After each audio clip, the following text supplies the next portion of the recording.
Whether you say Russia triumphant and Europe chained, or whether you say Europe chained and Russia triumphant, is one of the first things we want to look at.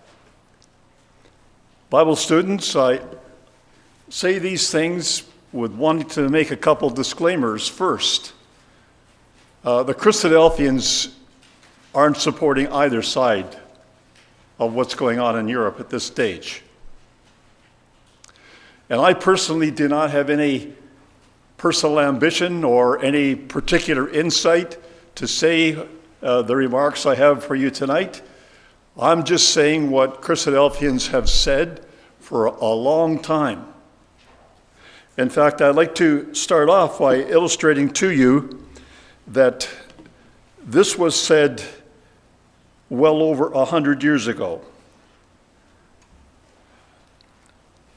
This is our first slide. Just wanted to make sure we got that one on. I'm quoting from a book called Anatolia.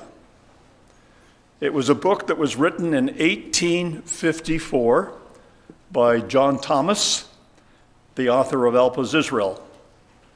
And he was the one that coined this topic, and he said, Russia triumphant and Europe chained. Let's just read carefully what he had to say in this opening paragraph. And it's a summary of his book, really. These are the things he talks about. Being an exposition of prophecy showing the inevitable fall of the French and Ottoman empires, the occupation of Egypt and the Holy Land by the British, the formation of a Russian Latino-Greek confederacy, its invasion and conquest of Egypt, Palestine, and Jerusalem, its destruction on the mountains of Israel, the long-expected deliverance of the Jews by the Messiah, his subjugation of the world through their agency, and consequent establishment of the kingdom of Israel. So that's the contents of the book, summarized in just that one paragraph. But that was well over 100 years ago. A lot of things have happened since. And a lot of things are happening right now that would be parts of what he would have talked about had he known them.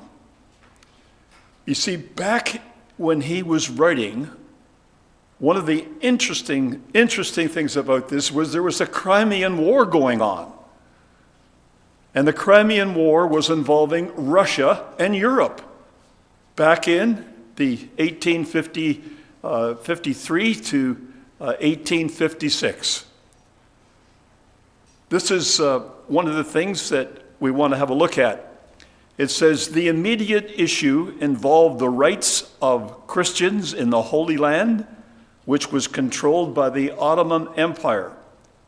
It involved the control of the holy sites in and around Jerusalem. The French promoted the rights of Catholics, while Russia promoted those of the Orthodox. The longer-term causes involved the decline of the Ottoman Empire and the unwillingness of Britain and France to allow Russia to gain territory and power at Ottoman expense. Russia lost, and the Ottoman Empire, or the Ottomans, gained a 20-year respite from Russian pressure. The Christians were granted a degree of official equality, and the Orthodox gained control of the Christian churches in dispute.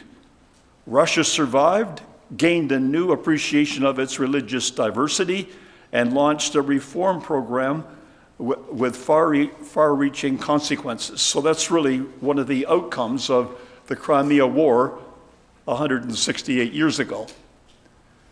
I just think that it's incredible, really, that John Thomas would have had to deal with something so similar to our day at that particular time. And what I feel is really very supporting of what we're going to say tonight is that we don't have to change much about what he said. Because he wasn't looking at this like, I am a prophet of the day and I'm going to tell you what's going to happen. He was looking at his Bible.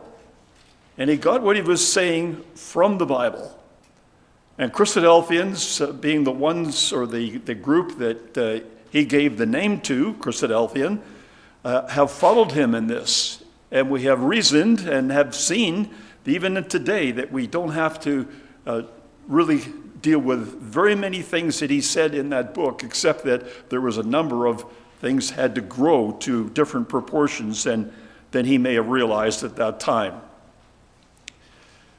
Now, if you look at the boundaries of the Ukraine, you may have seen this picture, a satellite picture of the boundaries around the Ukraine. And that display is Russian weapons stationed on the boundary of the Ukraine, and they're found all around the Ukraine. So you might say, maybe this title should be Russia Triumphant and Europe Chained.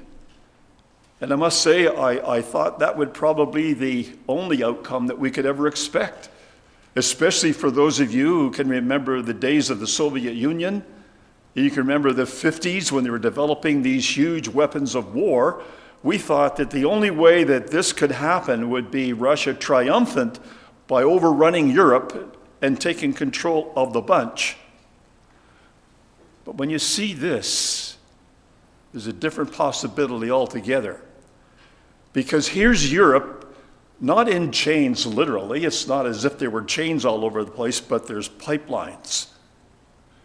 And in that case, we might want to change the title to Europe Chained and Russia Triumphant. And you can see with just a flip of the title how you can look at very different things causing the same outcome. Russia Triumphant. So that Europe has, not unknown to being warned about this, they have seen Russia supply them with the gas they needed. Isn't it interesting that the gas wasn't found in Europe? Oh, there's some in the North Sea, and there's some around Britain. They're not as dependent nearly as other European nations on Russia. But God, it would seem, directed these people to a place where some had gas in the ground, huge amounts of it, and others had none. And so in our day and age, when so much of industry is dependent upon gas, we find that Europe has become quite dependent upon Russia, and Russia loves it. And so you want to just look at what we're going to say about what John Thomas had to say with those two things, where you could just flip your appreciation of the whole subject by changing the order. Here were his introductory remarks, Europe Chained, Russia Triumphant. I'll try to read from here. It's a little hard to read that print from the computer screen. All the author bespeaks for the following pages is a patient, sober-minded, and candid perusal. He is aware that the title page is an exhibition of startling proportions, very much at variance indeed with the suppositions of those who are considered the most enlightened statesmen and politicians of the day. That Russia should be triumphant with such powers against her as France and England is amongst the impossibilities of those who put confidence in princes and make flesh their arm. But their thoughts are not the purposes of the Most High, who ruleth over the kingdom of men, and giveth it to whomsoever he will. He has decreed the triumph of Russia over the east and west, previous to the final overthrow of its own dominion after the manner of Sennacherib. And he has registered that decree in the sacred archives of the Jewish nation some 2,440 years ago, as will be amply explained in this work. And what he means by that last statement is in the Bible.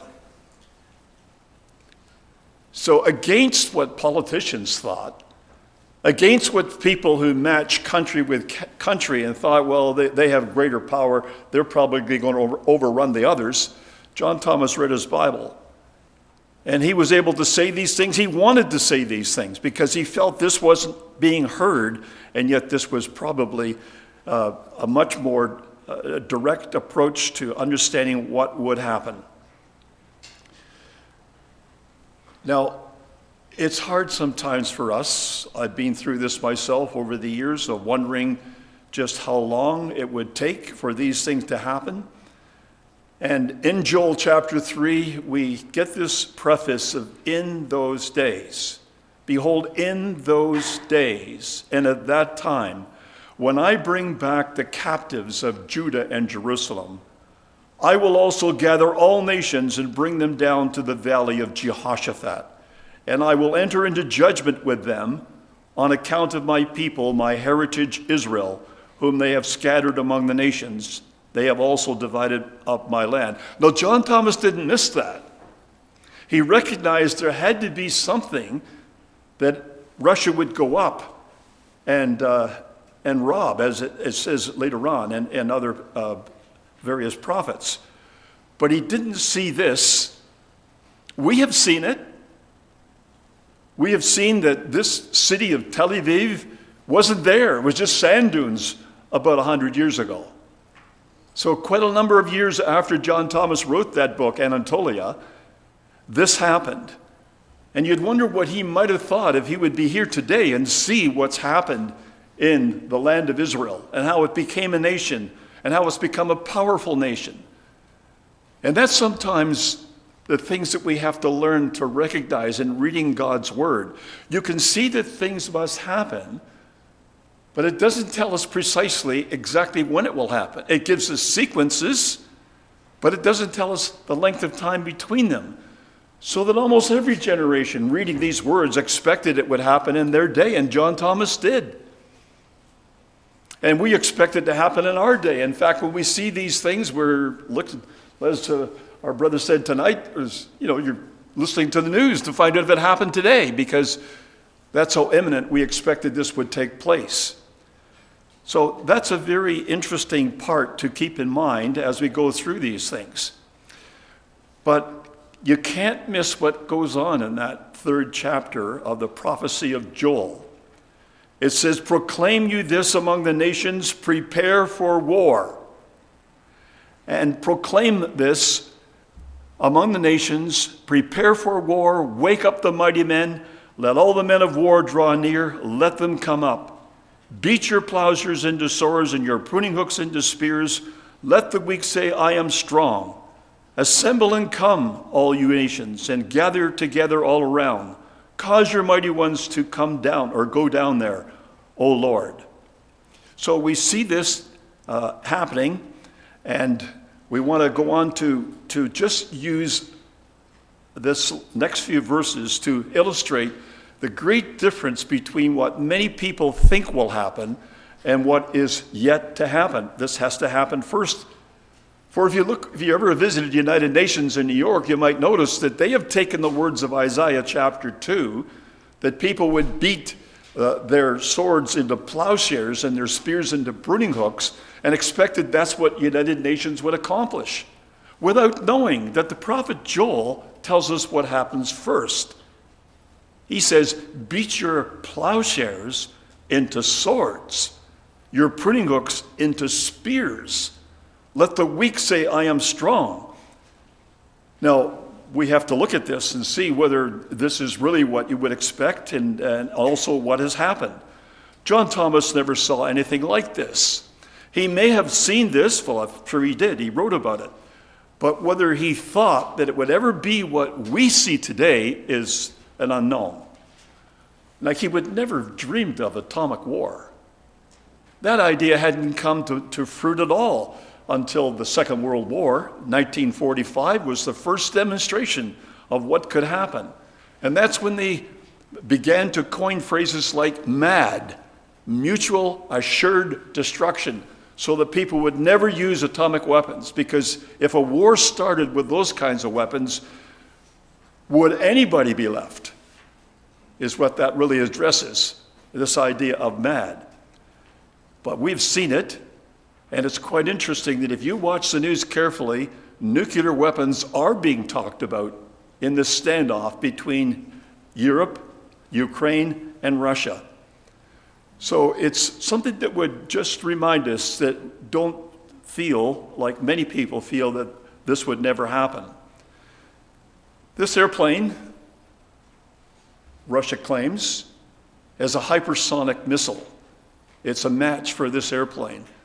A hypersonic missile travels so fast, it's unlikely that anybody could stop it. This is the way preparing for war is, so that as soon as people hear that there's a weapon out there that outmatches anything they have, they go to work to see how they could counter it. And that's been the history of mankind. We were just talking to the young people in and CHC here last week in our devotions, that as warfare developed, it came to a time in the nation of Israel where they were afraid to go out and deal with their adversaries because they had chariots of iron. Now, what would a chariot of iron bring to the battlefield that couldn't be there with the chariots of wood? Well, they're heavier, they're made out of metal. That would be more demand for the horse. It was at an advantage, or wasn't it at an advantage? But iron is a very strong metal, much stronger than wood, stronger than brass, much stronger than copper. And if you put swords on the wheels of the chariot that were iron, and they spun around like this, and then you took the chariot and you drove it through the ranks of the enemy, those swords would do a number on the horses, on the people that were riding on them, and they would be feared. And so the children of Israel were afraid to go down and face Sisera on the plains because he had 900 chariots of iron. But they didn't think initially of their God, who could cause it to rain.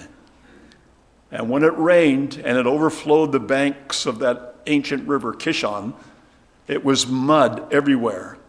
And what did Sisera do? He got off his chariot and he ran on the field because the chariot was getting bogged down. There was no advantage to him at all. Do people really think that because they have an advantage in a weapon that they can outsmart God and his people? So that's the way it is, and we see a lot of it. We know how much this missile system called the Iron Dome means to Israel and how it has been tested in battle. And people think, well, we just have enough of these to go around the cities. We could protect the whole country, except that they cost so much, it's really not economically possible for them to do that. You look at those things and you say, well, I didn't know they had horses. Well, they're not horses. They're robot soldiers. They may look like horses, but that is modern warfare where you don't lose men in some of these urban battles because they're robots that you would lose if you lost one. That's where we are in battle today. What would John Thomas ever think if he thought that some of the ships that they rode on would ever be so big as to an airplane to be able to land on it? Well, he'd never seen an airplane. They hadn't been invented in his day.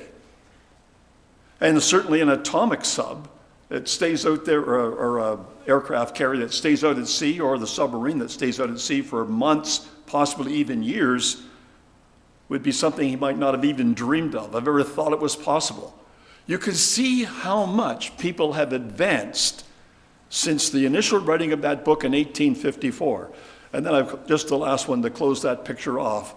The communications, the electronic communications, which controls warfare, which allows people to speak to one another, some in an airplane, some on the ground, some in a ship, all coordinated together because of the electronic communications going on. It's a very complicated battle scene when you think of the weapons that were at war. But there's an edge to this, ladies and gentlemen, and brothers and sisters, that you may never have thought about. A real complication where people are conflicted in this battle zone. And here it is. This headline, top weapons companies boast Ukraine-Russia tensions are a boon for business. Would you ever think that would be a factor at all in warfare? That some companies are so big and they make so much money and they've had so much influence in the countries at war with each other, they're supporting the war because it's a boon for business. Well, look at what it says.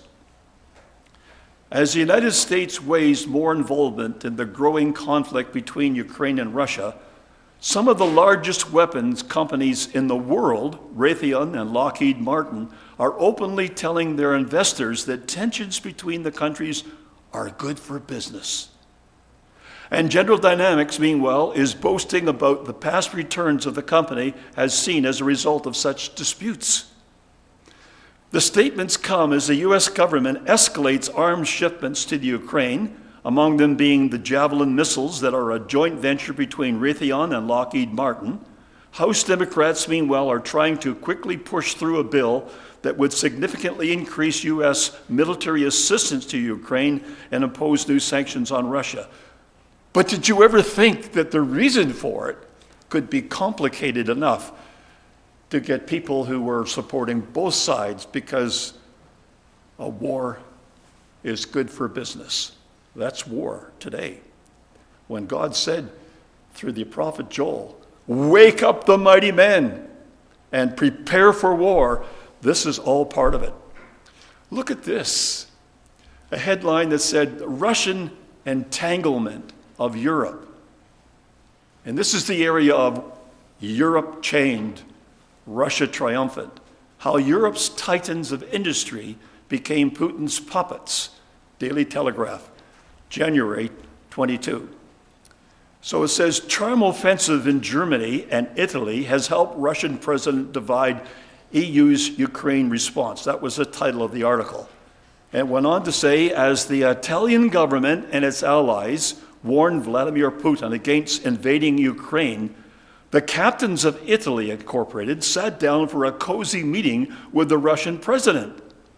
The controversial summit on Wednesday aimed at expanding corporate ties between Rome and Moscow, and may have seemed incongruous, but experts say it highlights Putin's brazen effort to undermine Western unity by entangling European firms and therefore their governments with Russian business interests they are desperate not to lose. The building is mine. Putin's charm offensive has lured some of the continent's biggest corporate titans on his side, as well as top politicians, including former leaders of Germany and France. What goes on behind the scenes? And it just illustrates how clever and how crafty the Russian president is. And having the foresight to see that if he can get these Western people to work for him, he will buy it, but they work for him, and it's a lucrative contract for them, and it's weapons for him. He enslaves these Europeans. He entangles them. He chains them. He does something else to have control over Europe. You wonder why it takes so long for anything to be sorted out. Why nations can't get their act together and say, this is our stand. Because those nations are conflicted themselves with people that are eminent in society saying, no, let it go. We need the money. We're supporting this because look at the money it does, how it gets people to work and how it comes into our coffers. That's an interesting aspect of warfare we should not forget. Well, let's leave that and go on to the Bible text involved. Now, it doesn't matter when you would hear a Christadelphian lecture on this, if it was 168 years ago, or it was 100 years ago, or 50 years ago, or today, you get the same message. Gog, the land of Magog, the prince of Rosh, Meshach, and Tubal. Now, all of my quotations for tonight are coming from the New King James Version. You have a real problem sometimes with versions because it may be that we would use versions like, when you got 20 or so to use, maybe 50 to use, you would look at the version that supports your case. And I think that really isn't fair and it's not entirely honest. So we'll just use one version. I would use the King James Version, but in this verse itself, in Ezekiel 38, verse 2, it makes a difference that has been discovered in the text since the King James was written 400 years ago. So it says, now the word of Yahweh came to me, saying, Son of man, set your face against Gog of the land of Magog, the prince of Rosh, Meshach, and Tubal, and prophesy against him. Well, where would we find these people? Like, how would we go to know? If we started reading the Bible for the first time in Ezekiel, and we came against these people, we don't hear anybody called by those names directly today. You could look up in an index, and the political index of the world, you wouldn't find any nation that has exactly those titles today. But if you opened your Bible and you only read the first 10 chapters, you would encounter this. It says in Genesis chapter 10, I'll just read this for you. The sons of Japheth, Gomer, Magog, Madai, Javan, Tubal, Meshach, and Tyrus. Sound familiar? Does it have the ring of Ezekiel 38? And the sons of Gomer, Ashkenaz, and Riphtah, and Togarmah. And the sons of Javan, Elisha, and Tarshish, Kittim, and Dodanim. By these were the isles of the Gentiles divided in their lands, every one after his tongue, after their families, in their nations. So God recognized at the Tower of Babel that when he changed the languages of people, and people had to leave each other, and they migrated in various ways, that the sons of Japheth, Gomer, Magog, Tubal, Meshach, all those names went north, because we can see them on ancient maps. We can't see a whole lot of real detail in it, but we see them north of Israel and up in that vast area of Europe going into the eastern part of Russia. Everyone after his tongue. God directed. How did God change it? Did he just change it, like not paying any attention to what he did and just change, someone's language to that and someone's language to that? Or did he divide it by families? Well, I think he did, after their families in their nations. So people who spoke a certain amount of maybe similar language, it would seem that they went up into their areas. But the language was a great divider. And it left those people like that until today we're able to recognize who those people are. If we want to have a look at this, we'd have to go to Anatolia. I will go this again. I just want to show you what he wrote. This is John Thomas, 1865. Who is Rosh, Meshach, and Tubal? That's the questions he asked. The question as to what nations are signified by Rosh, Meshach, and Tubal has long since been determined by the learned. The celebrated Bocard, about the year 1640, observed in his elaborate researches into sacred geography that Ros, or Rosh, is the most ancient form under which history makes mention of the name of Russia. He contended that Rosh properly denoted the nations of Muscovy and Russia. It is credible, says he, that from Rosh and Meshach, that is, the Rossi and Moshi of whom Ezekiel speaks, descended the Russians and the Muscovites, nations of the greatest celebrity in European Scythia. We have indeed an ample and positive testimony that the Russian nation was called Ros by the Greeks in the earliest period in which we find it mentioned. And I'll pick up where it's English again. That is, the Rosh are a Scythian nation bordering on the northern Taurus. And their own historians say it is related that the Russians, whom the Greeks called Ros and sometimes Rosas, derived their name from Ros, a valiant man who delivered his nation from the yoke of its tyrants. That's what he wrote. That's probably the best he could come up with at that time, although there were many other things, and I encourage you to read this book if you want to. It's online. You can just type in Anatolia, John Thomas, and you can find it available on Amazon. You don't want to just put your money out into the first ad you see, because some people are asking $150 for this 100-page book written 168 years ago. And that's just hoping that people would be foolish enough to pay that much money. Other people are saying $15. So you have to be careful, but it's a good book just to find out what that man had to say. So he says, that is the scriptures, I will bring thee forth in all thine army. And say thus, the Lord God, behold, I am against you, O Gog, the prince of Rosh, Meshach, and Tubal.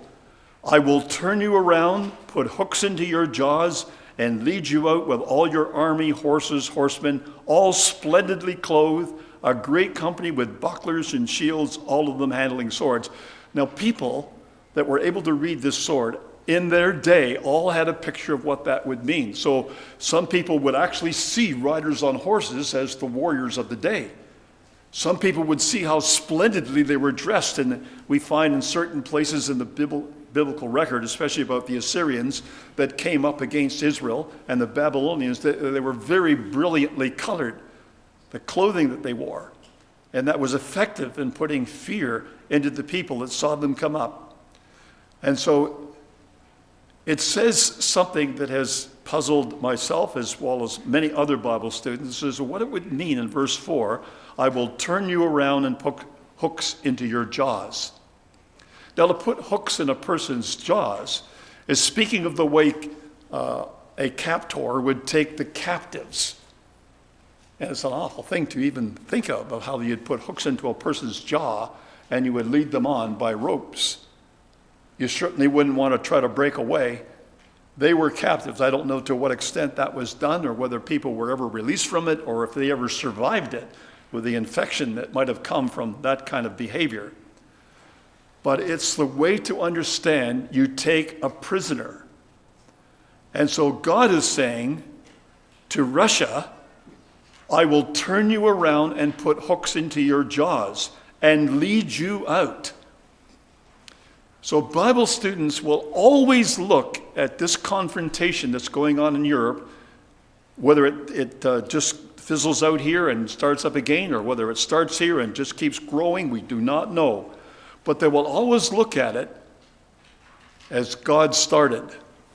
I will put hooks into your jaws and lead you forward.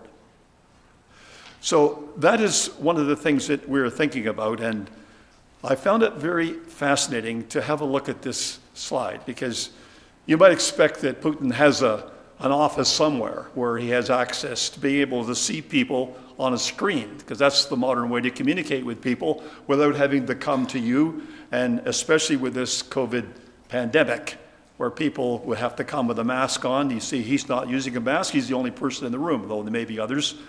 And there you see what he's doing. The question is, does this man have hooks in his jaws? I can remember thinking that about Khrushchev. Do you remember Khrushchev? Do you remember the man who took his shoes off and pounded the table in United Nations to get his point across? The man who was going to send missiles to Cuba right off the United States coast and was turned back by the U.S. Navy. We thought maybe he was the person. He was doing something. He was coming towards the United States, and, well, he didn't. Then we looked at other people, and we look at Gorbachev, and we wonder how a man like that could ever arise in Russia. And then we saw the demise of the Soviet Union, just the collapse of it. And then the Russian Federation developed with this man as his head. Are there hooks in his jaws? If there are, then he's being led by God in what he's doing. And it doesn't matter whether he appears to be strong enough to take on Armenia, Ukraine rather, and the other nations of Europe, United States included. If God's got hook in his jaws, he will do what God has for him to do. That's the way we need to look at this. You just need to see what he has done. Now, this is an article written by Putin himself. It's an 18-page article about why he's going into the Ukraine. You can get it off the internet by just looking at Vladimir Putin and history. You could probably get that article and look at it for yourself. What did he say? Well, I want to show you a couple things he did say. He said, during the recent direct line, when I was asked about Russian-Ukrainian relations, I said that Russians and Ukrainians were one people, a single whole. These words were not driven by some short-term considerations or prompted by the current political context. It is what I have said on numerous occasions and what I firmly believe. I therefore feel it necessary to explain my position in detail and share my assessments of today's situation. He went on to say, Russians, Ukrainians, and Belarusians are all descendants of ancient Rus. Putin himself believes that what the Bible says is calling out his nation. Yes, he does. It's not as if Bocart, that ancient historian, was wrong or it was just what he thought and everybody's sort of falling for that. That's what Russians believe about their history. that they are those ancient people. And Ukrainians and Belarusians, you'll see in a map we'll show you later on about what that means, literally. Slavic and other tribes across the vast area from Ladoga, Novgorod, and I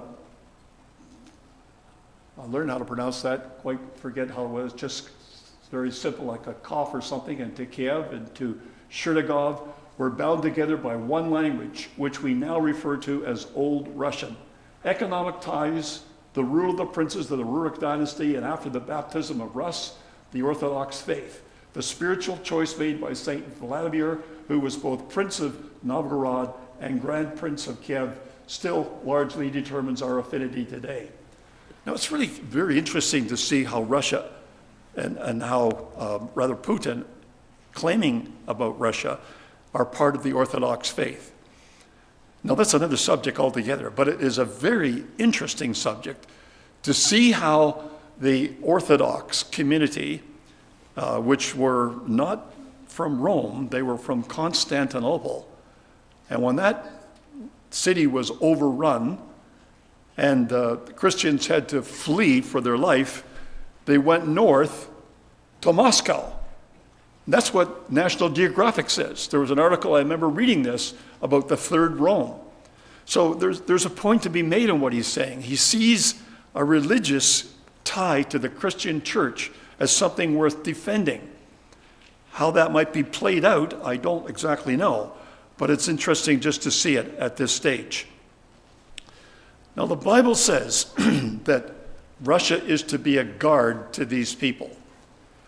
I'll leave it to you to maybe read what John Thomas had to say there, or you could read what he had to say in Alpha's Israel. We have the book at the back of the hall. We do not have that other book, I don't believe, available here. There are other pamphlets that we have available where you can read what we generally say about the whole of Ezekiel 38.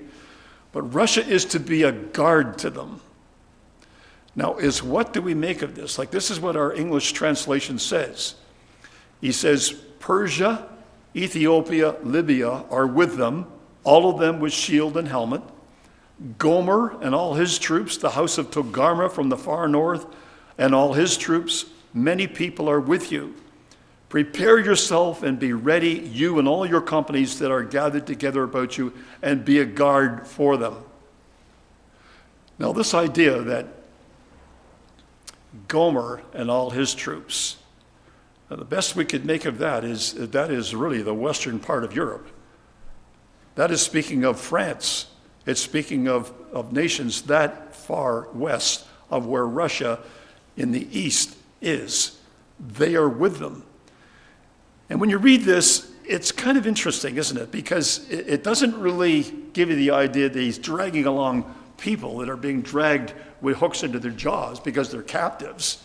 It's not as if he took all these people captive and he's bringing them unwillingly along. It seems like all these people are quite willing to be with him, which may give more support to the idea of Europe chained by all the very crafty and clever means that Russia has come up with to bring it together with Russia for this grand finale of Bible prophecy. But he's got to be a guard to them. Now, the best thing to do when you're looking at a word in the scriptures you can't be sure of is to look up the word in Hebrew. And this is what you get. It's from a word that means a guard, which we might have expected, either the man or the post, which is a different observation, or the prison. Figuratively, a deposit, also observed usage abstractly, or an example concretely: diligence, guard, office, prison, ward, watch. But you get the idea that from all of that Russia's leading it. Russia is providing the direction. Russia is controlling these people as they come to do the work that God's leading that leader called Gog to do against his people Israel. It says, after many years you will come on the mountains of Israel. Now that's a very important thing, because this is what we John Thomas made a real significant point of it, but we have seen it happen. There'd be a few people here that would be able to remember 1948. I can remember my grandma and my grandpa rejoicing over this, listening to the news, hearing about what United Nations was saying about it, and all these things which really ignited a lot of joy in people's hearts, because this hadn't happened for so many years, and seeing it happen now brought them to think that the end was going to be in their lifetime. So it says, after many days you will be visited. In the latter years you will come into the land of those brought back from the sword and gathered out of many people on the mountains of Israel, which had long been desolate, and were brought out of the nations, and now all of them dwell safely. You will ascend coming like a storm, covering the land like a cloud, you and all your troops and many people with you. Now it's interesting to observe this, because surely a little reading into what Israel was like when the nation was first made, it was a nation that was brought back from the sword, from people all over the place. It was brought out of the ruins of the Second World War, out of the Holocaust. People that were brought back had relatives that died there, and they died horrible deaths. And they were brought back into Israel. And since that time in 1948, they've been a very prosperous nation. But there's been so many people keep coming from other nations to Israel. And sometimes they're the most educated, giving the most benefit to Israel. And the nation they leave is the one who actually is deprived of the blessing of their education. But it says they're dwelling confidently. And that's the interesting thing that we've had to deal with, because what would you say about whether or not they dwell confidently? Well, look at this. In Ezekiel 38, verses 10 to 12, it says, "Thus saith the Lord God, on that day it shall come to pass that thoughts will arise in your mind," this is Gog, "and you will make an evil plan. You will say, I will go up against the land of unwalled villages. I will go to a peaceful people who dwell safely, all of them dwelling without walls, having neither bars nor gates, to take a plunder and take a booty, to stretch out your hand against the waste places that are again inhabited, and against a people gathered from the nations, who have acquired livestock and goods, who dwell in the midst of the land." Now that's a passage that was written, 2,500 years ago. And it stood the test of time, so every generation that looked at this could see something that they could get from it, but none of them have seen what we see. Do you think the people of Israel dwell safely today? Do you think they dwell without walls, without bars and gates? Well, if you really know much about Israel today and seen some of the pictures, they're probably one of the most walled countries in the world, having built all those walls around the Palestinian enclaves so that they don't have these people coming over and causing havoc in their own neighborhoods. So that doesn't sound too good. Dwelling safely primarily means dwelling confidently. Yes, the Israelis do dwell confidently, but they don't dwell confidently because they believe in their God. They believe in themselves. They believe that they can overcome, as they thought they did without God in 1948 and in 1956 and in 1967 and in 1973. All those wars, you don't find Israel made reference to their God. They made reference to their armed forces and to their ability to deal with the enemies. But today we see something different happening. And it's too early to really say where this was going, but this is really changing. It's a game changer, as they would say, in terms of the way we've looked at this. Several times when we've sat down to analyze who are Israel's real enemies, we didn't have to go anywhere but just look at who's their neighbors. Is it Jordan? An enemy. Is it Egypt? An enemy. Is it Syria? An enemy. Is it Iraq? An enemy. And that was manifested in the wars. but we never anticipated the Abraham's Accord. And what's happening now between some of the Arab nations and Israel, where they're coming together and they're working together.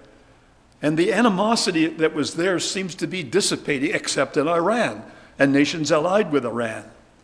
So it is possible that even yet we might see some further development of Israel dwelling safely. In terms of the walls they made, the walls were to exclude people from going one place to another, but they couldn't exclude helicopters. They couldn't exclude people that are parachuting down from the sky. They couldn't stop tanks and explosives that would blow holes in the wall.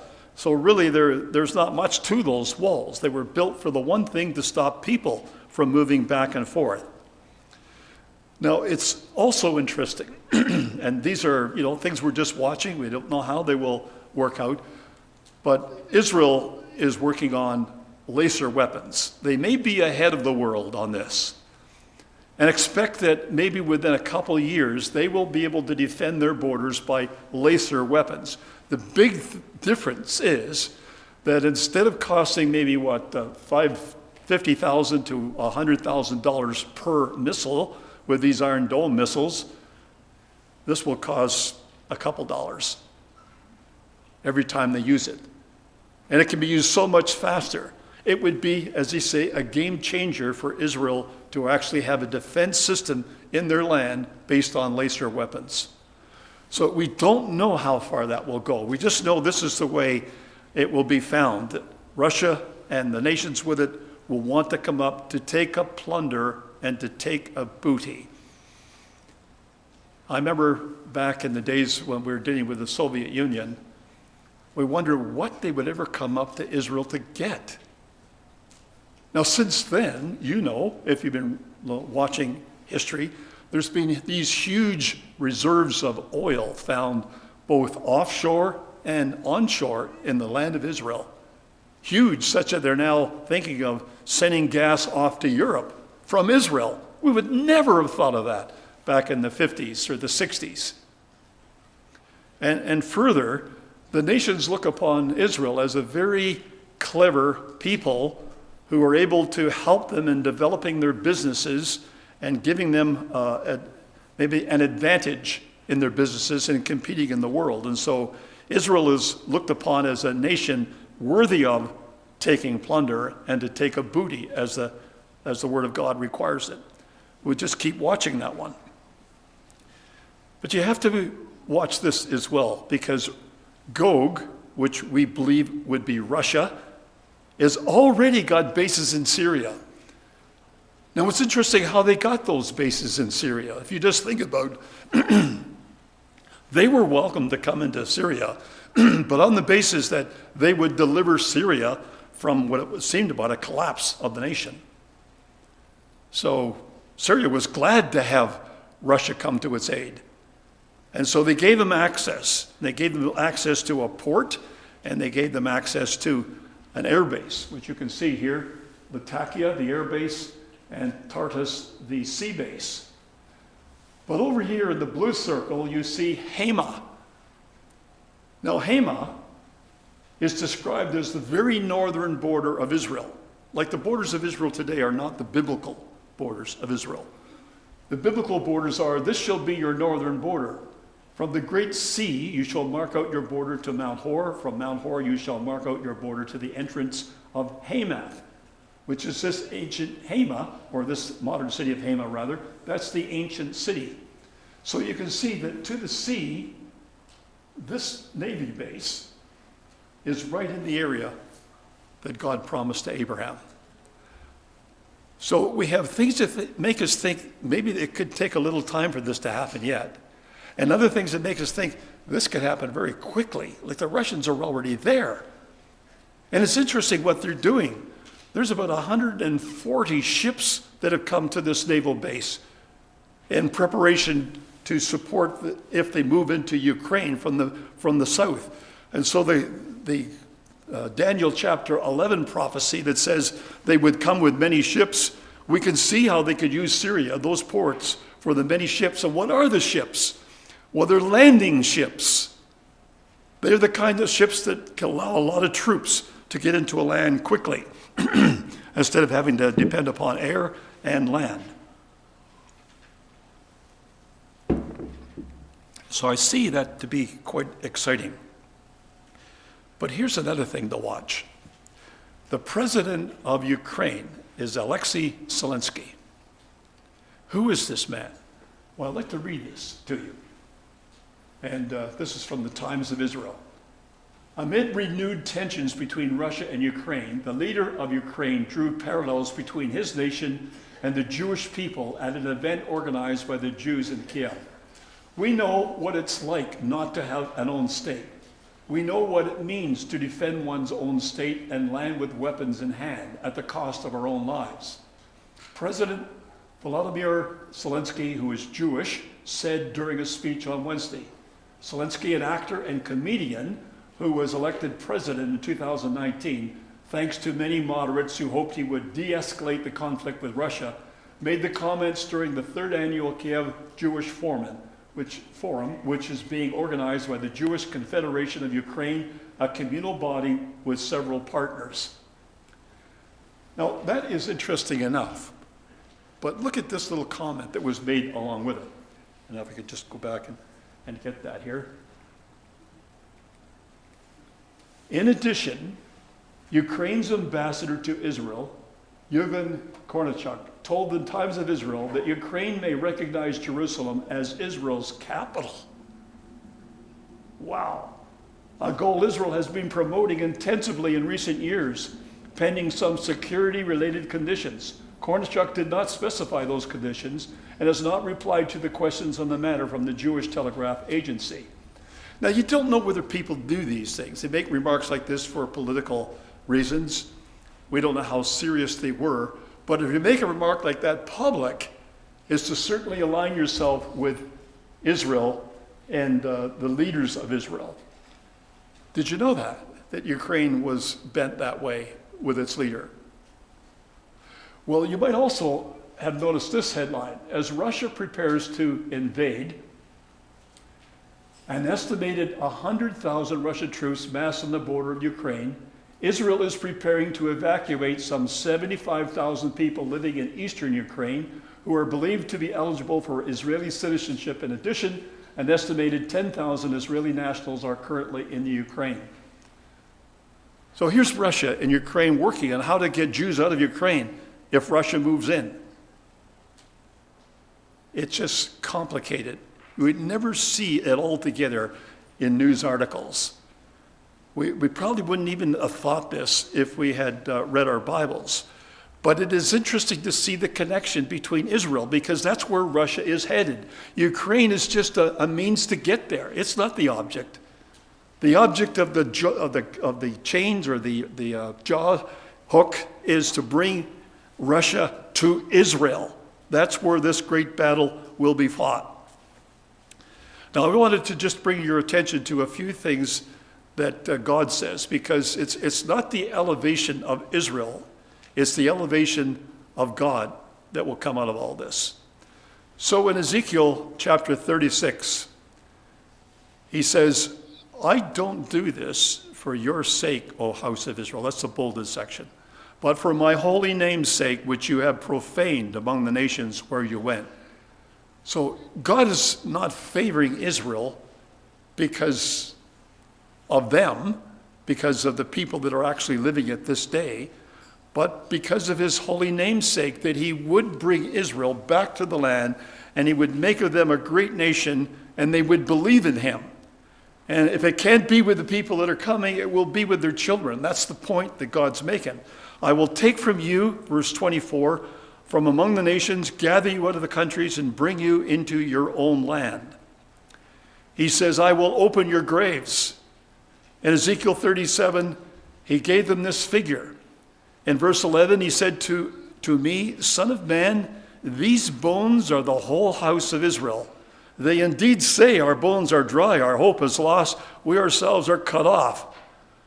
Therefore prophesy and say unto them, Thus saith the Lord God, Behold, O my people, I will open your graves, and cause you to come up from your graves and bring you into the land of Israel. And you shall know that I am the Lord when I have opened your graves, O my people, and brought you up from your graves. And I will put my spirit in you, and you shall live. And I will place you in your own land. Then you shall know that I, the Lord, have spoken it and performed it, saith the Lord. Now, you need to know a little more about this, because I think there's a part that really God gives to people who are reading his word, where other people make nothing of it, seeing the evidence right in their hands, make nothing of it. And people who read their Bible know what it says, just rejoice. They're just brought to their knees to thank God that he has been so merciful to us. They were making a search for scrolls. They had given up thinking they had found them all in the land of Israel. So they went down to the bottom part where there is this hill of Masada, where King Herod made himself a home down there, quite a home. And they wanted to see if there could be any scrolls down there, because it was important to see what these scrolls had to say. And most of the Jews involved were trying to figure out what the people were like who actually placed those scrolls in where they found them. So the scroll went on, and this is about 1956. If you can remember, the 1947 is when they first encountered these Dead Sea Scrolls. So it was about 10 years later. And they went to search primarily in a synagogue, if they could find it. And after a while, they did find out that there was a synagogue, because it had to be facing Jerusalem. And that's how they were quite sure this was the synagogue area. So in the synagogue, they looked for a geniza. Geniza is a place where they bury scrolls, just like, you don't know what to do with an old Bible. Probably you just still have it on your shelf. But the Jews recognized there was a holiness about a scroll. And so instead of burning it up or throwing it out, they buried it. And so to find a scroll, they would have to dig, unless, of course, it was in a jar. So they removed the floor of the synagogue. And when they removed the floor, they saw a couple places where it looked like the floor had been, something had been digging in that before they laid the floor on top of it. So there was this rather spectacular discovery, and this is found in this book. I have this book with me tonight to illustrate to you what they found and how they made next to nothing of it. Yet they didn't realize just how amazing this was. To find this scroll, they had to dig down, and digging in this particular area wasn't like, digging to find a jar. You hit something, you know that's a jar. They didn't know what they were going to find, so they were digging very, very carefully. You could almost expect that they were digging with a little pickfork, just a little thing about the size of your fingernail, to try to get the ground away so it wouldn't disturb anything. And sure enough, they got down deep enough, they found old writing. It looked like it was on some kind of animal skin, but you could probably see it there. The Jewish script on top of the rubble. Well, that was what they found at the bottom of the excavation. And that's what it said. Now, it didn't say that exactly, because there were holes in this. There were bits and pieces. But they found for sure it was from Ezekiel 37, talking about the bones. Now, think of this as we read this again. Bones are, when we're dead, and you put them in the ground, and that's the way. If some today they're burned and you put the dust in the ground, or just sprinkle the dust on top of the ground. But people were looking in a place where something was buried. And God is saying through the prophet Ezekiel, you are saying about your bones are dry and our hope is lost. We are like a big field of bones, no life anywhere. So he says, prophesy unto them. O my people, I will open your graves and cause you to come out of your graves and bring you into the land of Israel.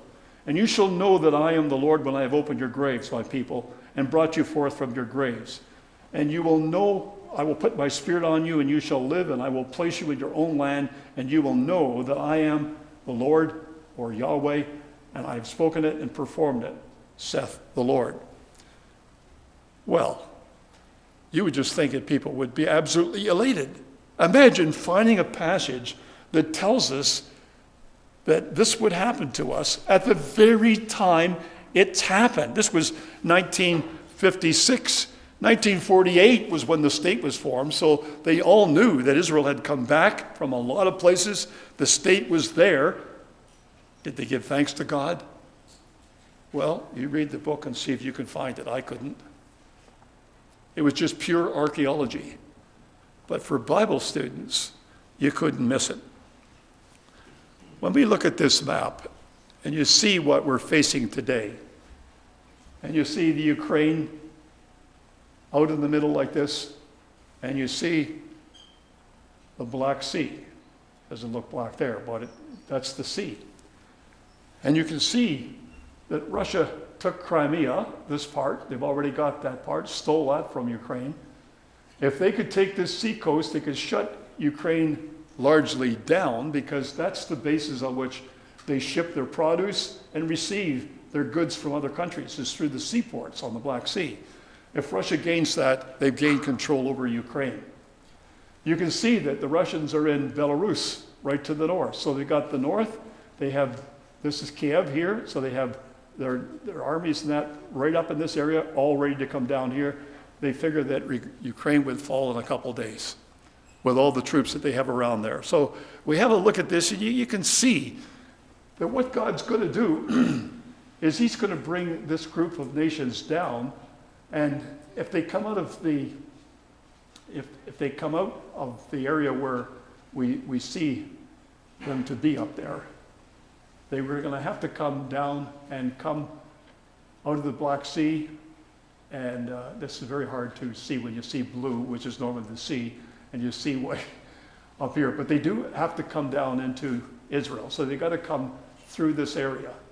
To get to that area, they got to go through the Dardanelles. They got to go through this little place that's really not very obvious to see in that diagram. But it's illustrating the position of Turkey right in the way of Russia. Now, Turkey is the last remnant of the Ottoman Empire. And the Ottoman Empire is the subject of Revelation 16, the sixth vial, where the Ottoman Empire is to dry up. Erdogan, the president of Turkey, wants to make it another empire. But God's call on that is it's got to dry up. It may very well be that Russia will continue to have the whole Black Sea encircled with their flag. We don't know just how far it will go. So there's a day of trouble coming. And I'll just speed this up because we're running over time here. The day of trouble will be such as never was. We see it in Canada. We have some effect for the belligerence of China that's going on at the present time. We see the call for human rights that's sort of shut down Ottawa. It's shut down the bridge, the Ambassador Bridge down in Windsor. We see the building of Russia, all of these troop arrangements trying to illustrate with pride the position of that nation in the world. We see what we've been through. We don't know where it's going, this COVID pandemic. We see the cost of living going up. And what that has an effect on most people is that. Overwhelmed, nervous, depressed, stressed, lonely, distressed. All these things come from just not being able to handle a time of trouble such as never was. Well, here's some things to take in mind. The Russian invasion is talked about in Ezekiel 39 as well. And it talks that the Russian-led troops will be disarmed. Verse 3, I will knock the bow out of your left hand and cause the arrows to fall out of your right hand, and you will fall upon the mountains of Israel. God says, in comparison with all these nations and all their abilities, there is a drop of a bucket. That's what he says in Isaiah chapter 40. Verse 15, behold, the nations are as a drop of a bucket and are counted as a small dust of the balance, or the scales. Look, he lifts up the isles as a very little thing. Compared to God, doesn't matter how many nations, what kind of weapons they have. They're nothing to God but a drop in a bucket. I wonder if President Putin has ever considered the story that we find in Isaiah chapter 37. You see, I was just hoping that tonight we would have someone say, that he's massed 185,000 men around Ukraine. And I would say, well, now really look at Ezekiel 30, or at Isaiah 37. Because there was 185,000 people around the city of Jerusalem. Now they think 160,000 or 150,000 people is a lot of people around the whole perimeter of the Ukraine. Well, that's modern warfare. But there was 185,000 around just the city of Jerusalem. Just imagine the depth of it and what people would look at when they would look over the edge of the walls. But verse 36 says, the angel of the Lord went out and killed in the camp of the Assyrians 185,000. And when the people arose in the morning, there were the corpses, all dead. Who would you rather have on your side? Russia, Europe, or God? That's why we're Christadelphian. That's why we believe what we believe and why we do not want to change it. See, the Word of God, and just this is my last slide, I just wanted to say this in completion. The God of heaven intends to set up a kingdom. In Daniel chapter 2, verse 44, he describes it. In the days of these kings, the God of heaven will set up a kingdom which shall never be destroyed. And the kingdom shall not be left to other people. It will break in pieces and consume all these kingdoms, and it shall stand forever. That's what God tells us. Well, based on all the things that God has said and how reliable his word has been, it's worth believing. And if you believe that, we come into a state of peace, even though there is war all around us. May that be our lot.